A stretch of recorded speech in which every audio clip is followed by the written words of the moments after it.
I, 23F, met E, 23M, in the 6th grade when we were both 11 years old. We were best friends since that. Really inseparable. Practically joined by the hip. We started dating when we were 14 and never stopped. We were the typical teenage couple. We had our fair bit of stupid fights, but overall our relationship was pretty mature given our ages. E family practically adopted me when my parents died when I was 17. My parents died in a car accident and they were strangled for their families, so I had no one else to go. His mom loves me and my relationship with the rest of his siblings is pretty good. He has one older brother, 25M, and 2 younger sisters, 19F, 17F. I considered his family as my own. They helped me so much since my parents died. They let me move in with them. They paid for my college and rent. I live with E and they pay our rent. They are really supportive of us and his mom have a heart of the size of the entire F-King world. I swear. E is tall, 6'3", absolutely gorgeous, easygoing, funny, really F-King smart. He speaks 5 languages and is attending med school. Everyone likes him. Me on the other hand, I'm pretty common. I would give myself a 7/10 on a good day. Despite all that, E was always jealous and insecure about me. He is absolutely terrified of me cheating on him. His aunt cheated on his uncle who later committed suicide. They were really close and that give him some severe mental scars. Given that he was always a bit controlling of me hanging around with male friends and make me promise him that I would never cheat on him 1,000 times. Earlier this year in February, I started spending a bit of more time with my friends and as a result, I wasn't spending much time with him. This started our biggest argument so far. He argued that I was prioritizing my friends, male friends specifically. He tried to make me cut one of my closest friends that he didn't like it. I wasn't gonna do that and we ended screaming at each other. This led to a day that I was supposed to go to a party with my friends at night. He asked me to no go there because my friend was going to be there. I told him no. Before I left he told me that he was feeling sick. He told me that he was feeling a headache and a slight fever. He asked me to stay home and order some food and watch a movie with him. We started to argue. He screamed at me and I left. I am gonna try to make this short and not graphic. I meet with 3 of my friends there. Drink more than I should. Got really drunk. Went to lay down in one of the rooms in the house that the party was happening. Fell asleep.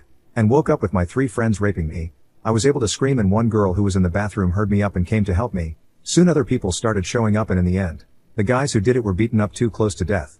I was taken to a hospital after that. 2 of the guys are in jail right now and the other was able to dodge prison because he didn't have taken his turn yet. To say that this whole thing fucked me up is an understatement. I was diagnosed with depression and PTSD. It was bad. Really F-King bad. I started having this panic attacks where I couldn't breathe and the only thing that made me feel better was E. If he was there I didn't have any panic attacks, but if he left for more than 30 minutes, now is a bit better. I am able to be away from him for about 7-8 hours without feeling terrified. I started to freak the FCK out. I was probably one of the few people who were grateful for the lockdown. Lol. A mix of obsessive attachment with anxiety, my therapist said. He was my goddamn hero. He cooked for me, made sure that I was eating, made sure that I was taking my meds, drove me to my therapist and psychiatrist appointments. He started showering with me, because it was the only way that I was comfortable being nude.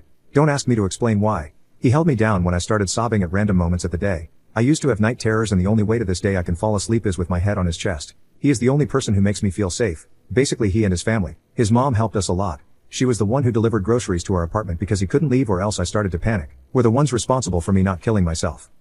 Our intimacy life was pretty good before the incident. We lost our virginities to each other when we were 16 and we were each other's firsts and only in everything. Even kissing. He has an insane high libido. For him we could have intimacy 7 times a day and he could keep up for hours. But we normally did once or twice a day and I always blew him at least once a day. He always pressured me a bit for more intimacy and was always hurt when I refused, but overall our intimacy life was pretty healthy. After the thing, he never, ever, mentioned or tried to initiate intimacy or any type of thing like that. I started to feel comfortable with kissing him around the end of August, but he only gave me short pecks and he didn't seem to enjoy them. These days when I tried to give him a more elaborate kiss he pulls away. In the middle of September, I was finally feeling good enough with myself to have intimacy again. I put on some fancy lingerie and tried to initiate, but once he saw what I was trying to do he pulled away, gave me a kiss on the forehead, said that he was tired and went to sleep. This doesn't sound like a big deal, but it is. Ever since we had intimacy for the first time 7 years ago he never shot me down when I tried to initiate. Not even once. And the longest time that we spent without having intimacy was 4 days. Before the whole thing, obviously. Every time that I tried to initiate intimacy he always gave me an excuse. He was not in the mood. He was tired. He was busy and, like I said before, he has the libido of a porn star and I caught him masturbating before, so that didn't change. My twisted mind thought he was cheating on me, even though that the max time that he spent away from me in these days is for about 4 or 5 hours. So yesterday I snooped through his phone. Yes, after all the things he has done for me I did this. Yes, I am a horrible girlfriend. And he wasn't cheating on me, but I find out something that I honestly don't know if is better or worse than cheating. He was talking to his older brother about us. The main facts that I discovered were this. That he blames himself for letting me go to that party. That every time I tried to initiate intimacy the only thing he is able to think is the other 3 guys being inside me and how wrong the thought of other guys being inside of me made him feel sick. That how our special thing for us was lost. The special thing is that we lost our virginities to each other and never had intimacy with anyone else. He used to say that in the future he will brag to our future grandchildren about how in the age of hookups we only had intimacy with each other. This may seem dumb, but it was something that he was really proud of because he is really romantic in that sense, and his parents were each other onlys and they were pretty much the perfect couple. That before the incident he bought a ring and was going to propose to me, but he feels like he started to see me more like one of his sisters and that the lust that he had for me now feels like fraternal love. His brother responded that he had to suck it up and stay with me at least until I get totally healed. He said to him that he wasn't sure if I was going to heal completely. I read all these things last night, Reddit, and I really don't know what to do.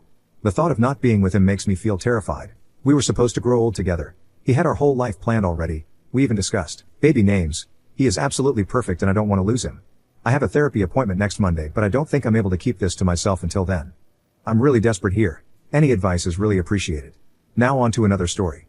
I found out I'm the literal backup to my pregnant fiancée and walked out. She's begging me to go back, not sure what to do. Bit of very relevant back history. We first met 6 years ago in my then job and we were just colleagues then. I split up with my ex 4 years ago roughly, and we started seeing each other casually 3 years ago until she asked me if we could give it a go as a serious relationship just over 2 years ago. A lot has happened in the past 2 years. She had a preventive double mastectomy due to having the breast cancer gene. We both sold our respective houses, moved in together, got pregnant, and I proposed 6 months ago. She has been telling me in the past few months she's so in love with me, can't wait to start our family and even wants more kids with me. We only planned to have the one, but because she's so happy. We were even saying she was thinking about having another kid straight after our first is born so we could start our family before she has a hysterectomy due to the gene.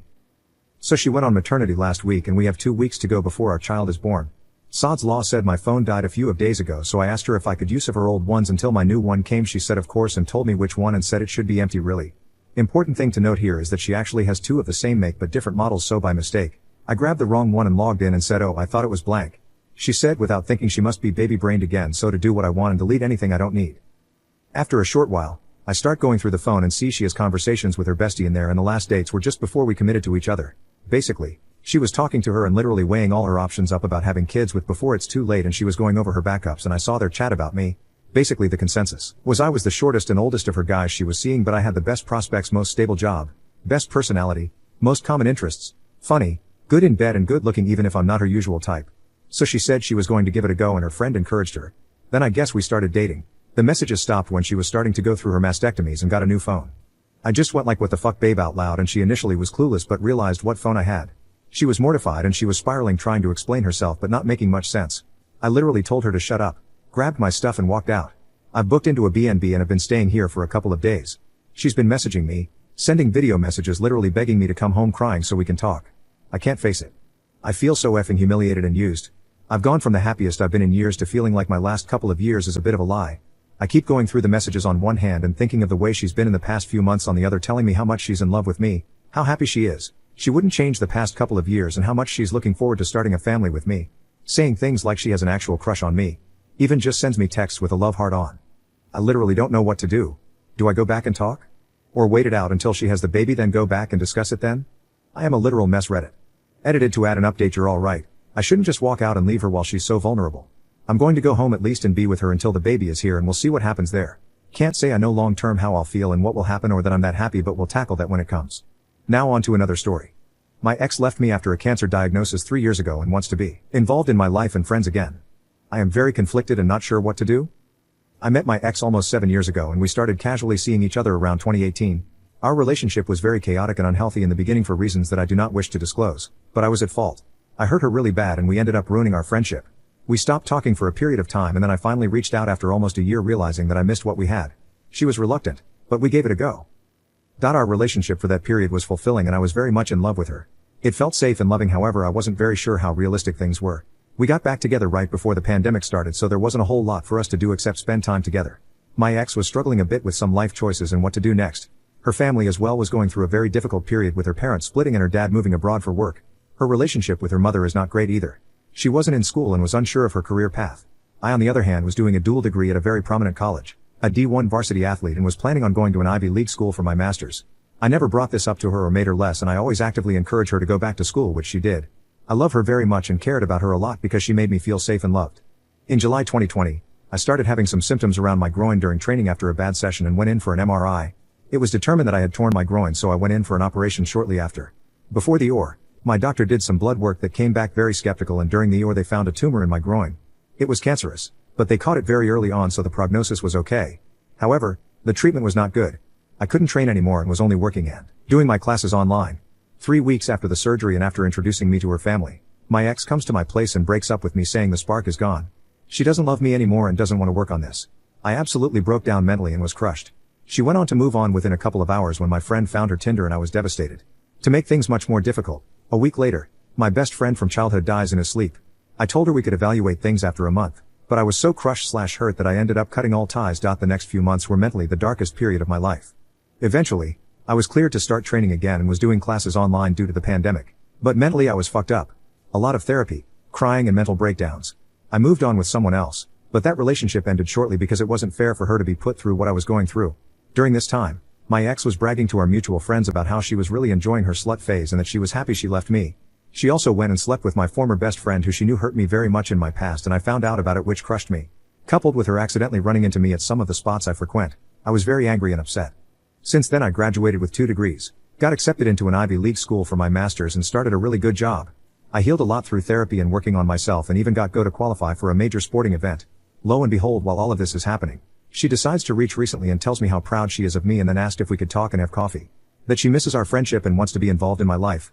Prior to this, she was going around and telling my mutual friends that she was having second thoughts and was thinking of reaching out to talk to me. This is all while she's in a relationship with someone else, and I find that downright disrespectful. My mind is telling me to call her out and tell her to leave me alone, but my heart feels another way. I know she hurt me a lot, but I loved her a lot. I do not know what to do. Update: my ex left me after a cancer diagnosis 3 years ago and wants to be involved in my life and friends again. I just want to start this post by saying thank you to those Redditors that had some advice and were supportive.